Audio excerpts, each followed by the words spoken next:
بسم اللہ الرحمن الرحیم۔ السلام علیکم۔ آج 3 مئی بروز جمعہ ہم بات کریں گے 2 اہم ایشوز کے حوالے سے۔ آج سپریم کورٹ آف پاکستان میں ایک اہم میٹنگ تھی، ایک اہم اجلاس تھا، اور اس میں وفاقی حکومت نے چیف جسٹس آف پاکستان کی سربراہی میں ہونے والی میٹنگ میں بڑے اعتماد کے ساتھ کہا کہ ان کے پاس چونکہ میجورٹی ہے تو وہ ایک آئینی ترمیم کرنے جا رہے ہیں ججز کی تقرریوں کے حوالے سے، جو پہلے چیزیں گردش کر رہی تھیں۔ اس پر پھر اجلاس میں آج کیا ہوا اور کیا فیصلے ہوئے، اور ایک جوڈیشل کمیٹی بنا دی گئی ہے جس میں پاکستان تحریک انصاف کے بھی 3 بڑے ناموں کو شامل کیا گیا ہے ججز کی تقرری کے حوالے سے۔ اس کی تفصیل بھی میں آپ کے ساتھ شیئر کروں گا، جبکہ دوسری جانب سپریم کورٹ آف پاکستان میں ایک اہم کیس سابق جج کے خلاف کیس تھا، وہ سماعت کے لیے مقرر ہوئے، اس کے اوپر بھی ہم بات کریں گے۔ اور پاکستان تحریک انصاف نے آج پاکستان تحریک انصاف اتحاد نے لاہور ہائی کورٹ میں جو بڑی دھماکے دار ایک کانفرنس کی ہے، اور وکلا کانفرنس میں اسد کیسر بھی تھے اور محمود اچکزئی بھی تھے، اور جو وہاں پر گفتگو کی گئی وہ بھی میں آپ کے ساتھ شیئر کروں گا۔ سب سے پہلے ہم بات کر لیتے ہیں جو پاکستان تحریک انصاف کے ججز کی تعیناتیوں کے حوالے سے جو اہم پیش رفت سامنے آئی ہے، اس میں ایک چیز جو پہلے میں آپ کو بتاؤں گا وہ ہے سابق جج اسلام آباد ہائی کورٹ، ان کے حوالے سے ایک نوٹیفیکیشن جاری کر دیا گیا شوکت عزیز صدیقی کے حوالے سے، چونکہ شوکت عزیز صدیقی کو پہلے برطرف کر دیا گیا تھا سپریم جوڈیشل کونسل کی جانب سے۔ بعد میں وہ معاملہ سپریم کورٹ میں گیا، سپریم کورٹ نے سپریم جوڈیشل کونسل کے فیصلے کو کالعدم قرار دے دیا اور ان کو بطور جج بحال کر دیا، اور چونکہ پہلے برطرفی کا نوٹیفیکیشن تھا، اب صدر پاکستان نے سپریم کورٹ کے فیصلے کی روشنی میں ان کی ریٹائرمنٹ کا نوٹیفیکیشن جاری کر دیا ہے۔ صدر آصف زرداری نے اسلام آباد ہائی کورٹ کے سابق جج جسٹس شوکت عزیز صدیقی کی ریٹائرمنٹ کا نوٹیفیکیشن جاری کرنے کی منظوری دے دی۔ سپریم کورٹ کے 22 مارچ 2024 کو جاری کیے گئے فیصلے کی روشنی میں صدر مملکت نے نوٹیفیکیشن جاری کرنے کی منظوری آئین کے آرٹیکل 195 کے تحت دی، جس کے تحت ریٹائرمنٹ کے نوٹیفیکیشن کا اطلاق جسٹس شوکت صدیقی کی ریٹائرمنٹ کی عمر پوری ہونے کی تاریخ 30 جون 2021 سے ہوگا۔ صدر مملکت نے جسٹس شوکت عزیز صدیقی کو اسلام آباد ہائی کورٹ کے جج کے عہدے سے ہٹانے کا 11 اکتوبر 2018 کا لا اینڈ جسٹس ڈویژن کا نوٹیفیکیشن واپس لینے کی استدعا بھی منظور کر لی۔ شوکت عزیز صدیقی کو سپریم جوڈیشل کونسل کی سفارشات پر آئین کے آرٹیکل 209 سب آرٹیکل 6 کے تحت اسلام آباد ہائی کورٹ کے جج کے عہدے سے ہٹا دیا گیا تھا، اور صدر پاکستان نے وزارت قانون و انصاف کی تجویز کی منظوری وزیر اعظم کی ایڈوائس پر دی، اور 21 جولائی 2018 کو انہوں نے ایک تقریر کی تھی، اور پھر ان کے خلاف آرٹیکل 208 کے تحت سپریم کورٹ میں کارروائی ہوئی تھی، اور اس میں پھر ساری کی ساری جو کارروائی تھی اس عہدے سے ان کو ہٹا دیا گیا تھا، بطور جج ہائی کورٹ عہدے سے ہٹا دیا گیا تھا۔ اور اب یہ پیش رفت سامنے آئی ہے کہ ان کو ہٹائے جانے کے بعد دوبارہ اب استعفیٰ ان کی ریٹائرمنٹ کا نوٹیفیکیشن جاری کر دیا گیا، اور وہ 2021 سے، مطلب یہ ہے کہ 2019 میں جب ان کو ہٹایا گیا تھا تو 2021 تک جو ان کی مراد، ان کے تنخواہیں تھیں وہ بھی ان کو ملیں گی، اور اب ان کو جو سرکاری پروٹوکول ہے، مراعات ہیں، پینشن ہے، وہ ساری چیزیں بھی ان کو بطور جج ہائی کورٹ کے تمام ان کو مراعات دی جائیں گی۔ دوسری طرف آج جو اہم پیش رفت سامنے آئی ہے وہ ایک کیس تھا سپریم کورٹ آف پاکستان میں، یہ بچی کا تشدد کیس تھا، طیبہ تشدد کیس۔ اس میں سابق جج تھے سیشن جج راجہ خرم اور ان کی اہلیہ کی سزاؤں کے خلاف نظر ثانی درخواستیں سماعت کے لیے مقرر کر دی گئی ہیں۔ سپریم کورٹ نے طیبہ تشدد کیس کے مجرم سابق جج راجہ خرم علی خان اور ان کی اہلیہ کی سزاؤں کے خلاف نظر ثانی درخواستیں 6 مئی کو سماعت کے لیے مقرر کر دی ہیں۔ جسٹس یحییٰ آفریدی کی سربراہی میں 3 رکنی بینچ سماعت کرے گا۔ سابق جج راجہ خرم اور ماہین ظفر نے سزائیں برقرار رکھنے کے فیصلے پر نظر ثانی درخواستیں دائر کی ہیں۔ 10 جنوری 2020 کو سپریم کورٹ نے طیبہ تشدد کیس کے مجرم راجہ خرم علی خان اور ان کی اہلیہ ماہین ظفر کی سزاؤں میں 3 سال تک توسیع کالعدم قرار دیتے ہوئے اسلام آباد ہائی کورٹ کی جانب سے دی گئی 1 سال قید کی سزا بحال کر دی تھی۔ اپریل 2018 میں اسلام آباد ہائی کورٹ کے جسٹس عامر فاروق نے 10 سالہ طیبہ پر تشدد کرنے کے دونوں ملزمان کے خلاف 1 سال قید اور 50,000 روپے جرمانے کی سزا دی تھی۔ بعد ازاں جون 2018 میں ان دونوں مجرمان نے سزا کے خلاف اسلام آباد ہائی کورٹ میں اپیل دائر کی، جہاں ان کی سزا کو 1 سال سے بڑھا کر 3 سال اور جرمانہ 50,000 روپے کے بجائے 5 لاکھ روپے کر دیا گیا تھا۔ تاہم 10 جنوری 2020 کو سزا سنائے گئے فیصلے میں عدالت عظمیٰ نے 3 سال قید کی سزا کو ختم کرتے ہوئے 1 سال قید کی سزا کو بحال رکھا تھا۔ اب اس فیصلے کے خلاف انہوں نے ریویو پٹیشن فائل کی تھی. اب ریویو پٹیشن پر سماعت کرنے جا رہے ہیں جو جسٹس یحییٰ آفریدی صاحب کی سربراہی میں 3 رکنی بینچ, اور دیکھتے ہیں کہ سابق جج کے حوالے سے عدالت کیا فیصلہ کرتی ہے. آج بہت اہم پیش رفت سامنے آئی ہے. پاکستان تحریک انصاف کے رہنما جو پاکستان تحریک انصاف کا جو اپوزیشن اتحاد ہے جو اس کو دیکھتے ہیں, اسد کیسر اور محمود خان اچکزئی نے آج بڑی دبنگ تقاریر کی ہیں لاہور ہائی کورٹ بار ایسوسی ایشن کے ساتھ. پی ٹی آئی رہنما نے کہا کہ عوام کے مینڈیٹ پر ڈاکہ ڈالا جا رہا ہے, اور پھر کہتے ہیں لوگ کیوں الیکشن لڑیں. جب آپ ان کا مینڈیٹ چرا لیں گے تو لوگ کیوں انتخابات کی طرف جائیں گے. لاہور ہائی کورٹ بار ایسوسی ایشن میں خطاب کرتے ہوئے سابق اسپیکر کا کہنا تھا کہ یہ پاکستان کی تاریخ کا بدترین دور ہے, اور یہ عوام کے مینڈیٹ پر ڈاکہ ڈالا جا رہا ہے, پھر لوگ کیوں الیکشن لڑیں. کیا یہ آئین کے ساتھ کھلواڑ نہیں ہے؟ انہوں نے کہا کہ اس وقت عملاً جنگل کا قانون ہے. 9 مئی کا ایک جھوٹا بیانیہ بنا کر میڈیا پر چلایا گیا. ہم نے کہا ہے 9 مئی پر ایک کمیشن بنایا جائے. یہ عملاً پولیس اسٹیٹ ہے. ہمارے صوبے ہیں جو حال ہے, لوگ پاکستان کے خلاف باتیں کرنے لگے ہیں. اسد کیسر کا کہنا تھا کہ ہم فوج کی عزت کرتے ہیں, مگر آئین میں جو فوج کا کردار ہے اس میں رہیں. ہمارے ساتھ جو ظلم ہو رہا ہے اس تشدد کا مقابلہ کریں گے. ہم مطالبہ کرتے ہیں کہ عمران خان اور ہمارے کارکنان کو رہا کیا جائے. یہ اسد کیسر کی جانب سے مطالبہ کیا گیا. جبکہ محمود خان اچکزئی کی جانب سے جو گفتگو کی گئی, انہوں نے ایکسٹینشن کے حوالے سے, چونکہ جو خبریں پہلے ہم دیکھتے تھے کہ آرمی چیف کے مدت میں ایکسٹینشن ماضی میں ہم دیکھتے ہیں, اب چیف جسٹس آف پاکستان کی مدت میں ایکسٹینشن کی جو باتیں آ رہی تھیں, تو اب اپوزیشن اتحاد کے سربراہ محمود خان اچکزئی نے کہا کہ جو آدمی 60 سال کی عمر میں پہنچ جائے اس کو ایکسٹینشن نہ دو, ایکسٹینشن بربادی کا راستہ ہے. محمود خان اچکزئی نے کہا کہ پاکستان میں جتنے بھی الائنسز بنے وہ اس بات پر بنے کہ کس حکومت کو گرانا ہے اور کس کو بٹھانا ہے.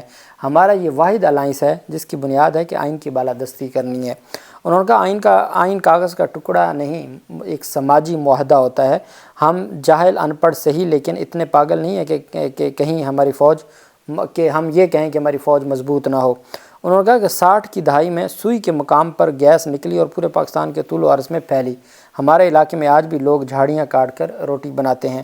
محمود خان اچکزئی نے کہا کہ دنیا میں جو قدورتیں ناانصافی سے پھیلتی ہیں, یہاں عدل کا مذاق اڑایا جاتا ہے, خریدا اور بیچا جاتا ہے.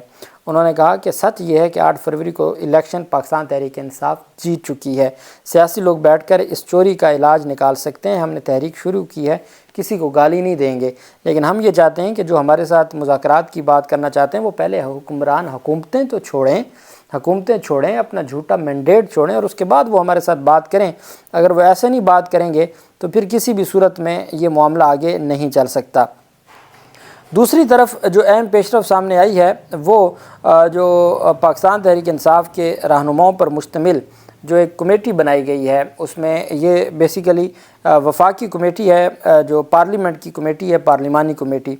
اس میں کون شامل ہے؟ یہ کمیٹی نوٹیفیکیشن جو ہے جاری کیا گیا ہے آرٹیکل 175A کے تحت constitution of Islamic republic of Pakistan.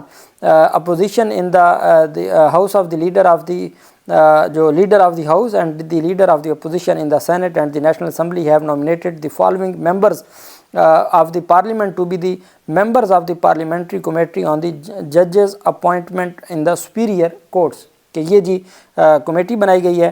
Senator Farooq H Naik اس کو دیکھیں گے, سینیٹر انوشا رحمان احمد خان یہ بھی پیپلز پارٹی کے ہیں, سینیٹر محسن عزیز جو خود جن کے اوپر فارم 47 کا ہے وہ, حامد خان صاحب پی ٹی آئی کے, خواجہ محمد آصف نون لیگ کے جو جن کے اوپر فارم 47 کا معاملہ ہے, شازیہ مری پھر پاکستان پیپلز پارٹی کی, علی محمد خان اور محمد لطیف خان کھوسا. یہ 3 رکنی کمیٹی ہے جو کانسٹیٹیوٹ کی گئی ہے اور یہ اس سارے کے سارے معاملے کو دیکھے گی. اب اس میں ہو سکتا ہے کہ اس کو وفاقی جو وزیر قانون ہے وہ ہیڈ کریں, اور یہ جو کمیٹی ہے اس میں پاکستان تحریک انصاف کے لطیف خان کھوسا, حامد خان صاحب اور علی محمد خان, یہ 3 پاکستان تحریک انصاف کے, یہ ٹوٹل 8 ممبر کمیٹی ہے جس میں 3 ممبران پاکستان تحریک انصاف کے ہیں جو ججز کی اپوائنٹمنٹ کے حوالے سے ہے. آج جو پیش رفت سامنے آئی ہے وہ سپریم کورٹ آف پاکستان میں ایک وفاقی حکومت کی جانب سے آج ایک سٹیٹمنٹ دی گئی ہے, اور آج چیف جسٹس کی سربراہی میں اہم ایک اجلاس تھا جس میں 5 سپریم کورٹ آف پاکستان کے ججز تھے, اور مختلف جو بھی اس جوڈیشل کمیشن آف پاکستان کا حصہ ہیں وہ تمام کے تمام موجود تھے. اٹارنی جنرل آف پاکستان بھی تھے, وفاقی وزیر قانون بھی تھے. آج جب اجلاس ہوا تو اعلیٰ عدلیہ میں ججز کی تعیناتیوں پر آئینی ترمیم کا فیصلہ کیا ہے وفاقی حکومت نے، اور آج عدالت کو آگاہ کیا ہے۔ وفاقی وزیر قانون نے جوڈیشل کمیشن کو آگاہ کیا، چونکہ یہ کافی عرصے سے معاملہ چلتا آ رہا تھا۔ پاکستان تحریک انصاف یہ الزام لگاتی ہے کہ یہ جو مخصوص نشستیں دی گئی ہیں، اس کا مقصد یہ ہے کہ وہ آئینی ترمیم کر سکیں، ان کو 2/3 میجورٹی دی گئی ہے۔ اب پھر چیف جسٹس آف پاکستان کا عہدہ 3 سال کے لیے کرنے کی بھی باتیں سامنے آئی تھیں کہ وہ بھی چونکہ وہ بھی یہی ڈیل کرتا ہے 175A جو آئین پاکستان کا ہے، اپوائنٹمنٹ آف دی ججز of the supreme court and high court, یہی ڈیل کرتا ہے۔ اس آرٹیکل میں تبدیلی کا اور امینڈمنٹ کا کہا ہے وفاقی حکومت نے جوڈیشل کمیشن آف پاکستان کے اجلاس میں۔ چیف جسٹس کی سربراہی میں جوڈیشل کمیشن کے رولز میں ترامیم کا اجلاس ہوا۔ منصور علی شاہ صاحب کی سربراہی میں جو ایک کمیٹی بنی تھی، انہوں نے جنوری میں جو سپریم کورٹ کے ججز کی اپوائنٹمنٹ کے حوالے سے رولز میں ترامیم کا ایک مسودہ جمع کروا دیا تھا۔ آج اجلاس ہوا جنوری کے بعد مئی میں، اور آج بھی اس کے اوپر بات نہ ہو سکی۔ وفاقی حکومت نے اعلیٰ عدلیہ میں ججز کی تعیناتیوں پر آئینی ترمیم کا فیصلہ کیا ہے۔ وفاقی وزیر قانون نے بتایا کہ حکومت آئینی دفعات میں ترمیم کرے گی جس پر کام ہو چکا ہے۔ جسٹس منیب نے وزیر قانون سے استفسار کیا کہ ان ترامیم میں ممکنہ طور پر جوڈیشل کمیشن کی ساکھ تبدیل ہو سکتی ہے۔